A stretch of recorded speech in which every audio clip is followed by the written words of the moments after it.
لك والملك لا شريك لك اعوذ باللہ من الشیطان الرجیم بسم اللہ الرحمن الرحیم رب اشرح لی صدری ویسر لی امری واحلل عقدۃ من لسانی یفقہوا قولی رب زدنی علما ربنا آتنا فی الدنیا حسنۃ وفی الآخرۃ حسنۃ وقنا عذاب النار وقنا عذاب الحشر وقنا عذاب القبر وقنا عذاب المیزان والصراط۔ السلام علیکم ورحمۃ اللہ وبرکاتہ۔ ہزاروں کروڑوں درود و سلام آقائے دو جہاں حضرت محمد مصطفیٰ صلی اللہ علیہ وآلہ وسلم پر۔ تمام ناظرین اور سامعین کو میرا سلام۔ آج ہمارا جو موضوع ہے وہ بہت ہی اہم ہے، اور جو فرض اللہ رب العزت نے ارکان اسلام ہم پہ جو فرض کریں ان میں ایک فرض ہے حج۔ اس پر آج ہم بات کریں گے اور گفتگو کریں گے مناسک حج پر۔ تمام ناظرین سامعین، جیسا کہ آپ جانتے ہیں کہ یہ ماہ مبارک ذی القعدہ کا مہینہ ہے، اور آنے والا ماہ مبارک ذی الحج کا مہینہ ہے، جس میں تمام مسلمان پاکستان سمیت حج مبارک کے فرض کو ادا کرنے کے لیے مکہ مکرمہ میں تشریف لے کے جا رہے ہیں، جا چکے ہیں، پہنچ رہے ہیں، اور اللہ رب العزت نے انہیں یہ سعادت نصیب فرمائی ہے۔ تو آپ دیکھیے کہ جو لوگ وہاں پہنچتے ہیں اور اپنا لاکھوں روپیہ خرچ کر کے نیک نیتی کے ساتھ یہ فرائض ادا کرنے کے لیے وہاں پر جب جاتے ہیں تو اپنی منزل مقصود پر پہنچ جاتے ہیں، مگر انہیں بنیادی اصول، بنیادی جو معلومات ہوتی ہے اس سے وہ لا علم ہوتے ہیں۔ جب وہاں پہنچتے ہیں تو وہ دیکھتے ہیں کہ یہ کیا چیز ہے، اب میں حج کرنے آیا ہوں تو حج کے فرائض کو کیسے ادا کروں۔ کبھی وہ کسی سے پوچھ رہے ہوتے ہیں اور کبھی وہ کسی سے پوچھ رہے ہوتے ہیں۔ تو آج اس پروگرام میں آپ کو بتاؤں گی کہ حج کے فرائض کو کس طرح ادا کیا جاتا ہے، اور اللہ رب العزت نے اور اللہ کے رسول صلی اللہ علیہ وآلہ وسلم نے اس کے بارے میں کیا ارشاد فرمایا ہے۔ مناسک حج، مسلمان ہر سال اسلامی مہینے کی 8 تاریخ سے 12 تاریخ تک یعنی 12 ذی الحج تک سعودی عرب کے شہر مکہ مکرمہ کی زیارت کے لیے حاضر ہو کر وہاں مخصوص عبادات انجام دیتے ہیں۔ اس مجموعہ عبادات کو اسلامی اصطلاح میں حج اور ان انجام دینے والی عبادات کو مناسک حج کہتے ہیں۔ دین اسلام میں ہر بالغ صاحب استطاعت مسلمان پہ کم از کم ایک بار حج فرض کیا گیا۔ فرض آپ نے ادا کیا، اور فرض کے بعد اگر آپ حج ادا کرتے ہیں تو یہ نفل میں شمار کیا جاتا ہے۔ محمد مصطفیٰ حضرت صلی اللہ علیہ وآلہ وسلم نے فرمایا کہ لوگوں تم پر حج فرض کیا گیا، یعنی کہ لوگوں تم پر حج فرض کیا گیا جیسا کہ تم سے پہلے فرض کیا گیا، چنانچہ حج ادا کرو۔ تو صحابہ اکرام نے عرض کیا، یا رسول اللہ صلی اللہ علیہ وآلہ وسلم، کیا حج ہر سال فرض ہے؟ یعنی کہ مسلمان پر اگر حج فرض کر دیا گیا تو کیا وہ ہر سال حج کرے گا؟ تو آپ صلی اللہ علیہ وآلہ وسلم خاموش رہے۔ ان کی صحابہ کی اس بات پہ آپ خاموش رہے، اور پھر یہی سوال دہرایا گیا کہ یا رسول اللہ صلی اللہ علیہ وآلہ وسلم، کیا ہر سال مسلمان حج کریں گے؟ تو آپ صلی اللہ علیہ وآلہ وسلم آپ فرماتے ہیں، اگر میں ہاں کہہ دیتا تو واقعی یہ ہر سال کے لیے فرض ہو جاتا، مگر آپ صلی اللہ علیہ وآلہ وسلم فرماتے ہیں کہ جتنا میں کہتا ہوں اسے سنو اور اس سے آگے نہ بڑھو۔ ناظرین، اب ہم آتے ہیں فرضیت حج کے شرائط پر کہ یہ کیا ہے، کیوں ہے اور کس طرح ہے۔ تو آپ دیکھیے کہ جن لوگوں پر اللہ رب العزت نے حج کو فرض کیا تو وہ کون لوگ ہیں اور کیا شرائط ہوتے ہیں۔ تو پہلی شرط کیا ہے؟ پہلی شرط یہ ہے کہ مسلمان ہونا۔ حج کے لیے مسلمان ہونا بہت ضروری ہے، اور جو غیر مسلم ہیں اس پر حج فرض نہیں ہے، اور نہ ہی ان پر مناسک حج کی کوئی ادائیگی ہے۔ قرآن مجید اور حدیث کی روشنی میں دوسری شرط کیا ہے؟ دوسری شرط یہ ہے کہ کوئی اگر حج کے لیے جاتا ہے تو اس کا عقل مند ہونا بہت ضروری ہے۔ اگر وہ مجنون ہے اور پاگل ہے تو یقین کیجئے کہ ایسے کے لیے رسول کریم صلی اللہ علیہ وآلہ وسلم نے فرمایا کہ اس کے لیے حج کو فرض نہیں قرار دیا گیا۔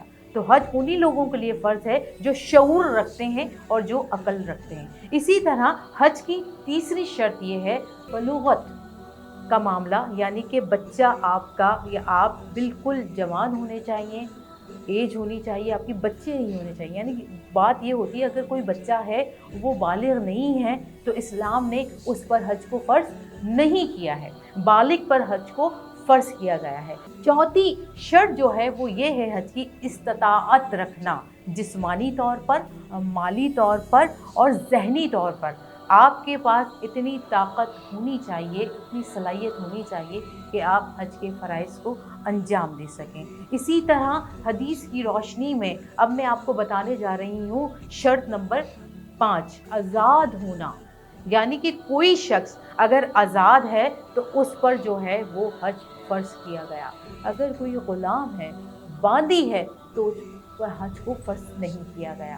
تو یہ شرائط تھے ہمارے جو فرض کیے گئے حج کے شرائط، کہ یہ شرائط ہیں، ان کو ذہن نشین کر لیجئے کہ حج کے لیے یہ چیزیں بہت ضروری ہیں جو آپ کے انشاءاللہ آگے بھی بہت کام آنے والی ہیں. اپنی فیملی میں بیٹھیے اور ان چیزوں کو عام کیجئے، ان چیزوں کو بتائیے تاکہ ہر ذہن میں یہ بات ہو کہ اگر کہیں پہ حج کی بات ہو اور کوئی غلط ویسے جا رہا ہو تو آپ اسے گائیڈ کر سکیں. ہمارا مقصد یہی ہے، دین کو پھیلانا اور اصلاح کرنا. اس حوالے سے حدیث میں آتا ہے، موجود ہے، حج کی فرضیت میں محمد مصطفیٰ صلی اللہ علیہ وآلہ وسلم سے بہت سی حدیثیں مروی ہیں جن میں مناسک حج ادا کرنے کے فضائل اور حاجی کو ملنے والے ثواب کا ذکر کیا گیا. حدیث میں موجود ہے کہ حج کی فرضیت میں حضرت محمد مصطفیٰ صلی اللہ علیہ وآلہ وسلم سے بہت سی احادیث مروی ہیں جن میں مناسک حج کی ادائیگی کے فرائض اور حاجی کو ملنے والے ثواب کا ذکر کیا گیا. بخاری اور مسلم میں ابو ہریرہ رضی اللہ تعالی عنہ روایت کرتے ہیں کہ رسول کریم صلی اللہ علیہ وآلہ وسلم سے دریافت کیا گیا کہ کون سا عمل جو ہے وہ افضل ہے، تو کہا گیا اللہ اور اس کے رسول صلی اللہ علیہ وآلہ وسلم پر ایمان لانا.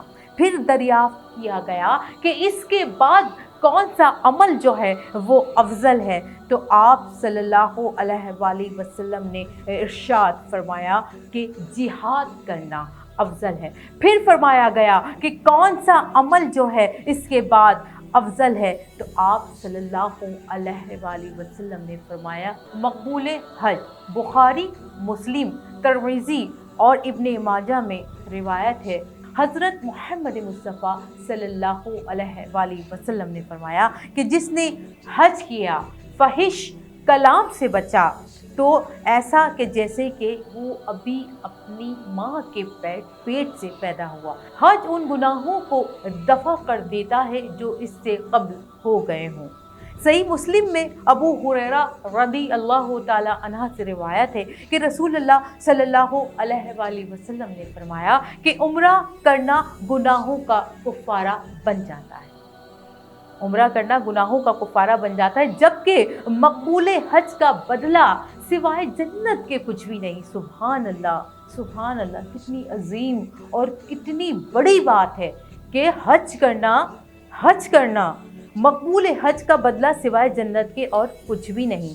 حج میں کیے جانے والے 7 اہم ترین اعمال جو مناسک حج کہلاتے ہیں، سب سے پہلے احرام باندھنا، طواف، وقوف، رمی، سعی، قربانی، حلق اور قصر. اس کے بارے میں انشاءاللہ میں نیکسٹ پروگرام میں تفصیل کے ساتھ ایک ایک چیز کو آپ کے سامنے بیان کروں گی، اور میں چاہوں گی کہ جو حاجی اکرام خواتین یہاں سے حضرات پورے ملک پاکستان سے اور تمام عالم سے حج کرنے کے لیے گئے ہوئے ہیں، تو اللہ رب العزت ان کا حج قبول کرے، اور جو ہم بتا رہے ہیں وہ آپ کو آنا چاہیے، اور اسی طرح اسٹیپ بائی اسٹیپ، قدم با قدم آپ ہر چیز کو حق سے ادا کرتے چلے جائیں جو دین اور اسلام کے مطابق. معزز ناظرین، اس موقع پر مجھے ایک حدیث یاد آ رہی ہے، انما الاعمال بالنیات، کہ اعمال کا دار و مدار آپ کی نیت پر ہے. کہ آپ دیکھیے کہ آپ کی نیت حج کرنے کی ہے اور آپ یہ بھی چاہتے ہیں کہ آپ کا حج اتنا مقبول ہو کہ اللہ کی بارگاہ میں قبول ہو جائے، اور ہمیں اس پروگرام کے توسط سے آپ کو یہ پیغام دینا ہے کہ آپ اپنے حج کو بہتر سے بہتر اور اچھا بنائیں ہمارے اس پروگرام سے، اور ہم ساری معلومات اپنے ایک پروگرام کے توسط سے آپ تک پہنچائیں گے انشاءاللہ۔ آگے وقتاً فوقتاً آپ دیکھتے رہیے اور جڑے رہیے ہمارے اس پروگرام سے انشاءاللہ۔ معزز سامعین اور ناظرین، اگلے پروگرام میں پھر حاضر ہوں گے مناسک حج کے حوالے سے، جب تک کے لیے مجھے اجازت دیجیے، فی امان اللہ، السلام علیکم ورحمۃ اللہ وبرکاتہ۔ لبيك اللهم لبيك لبيك لا شريك لك لبيك إن الحمد والنعمة لك والملك لا شريك لك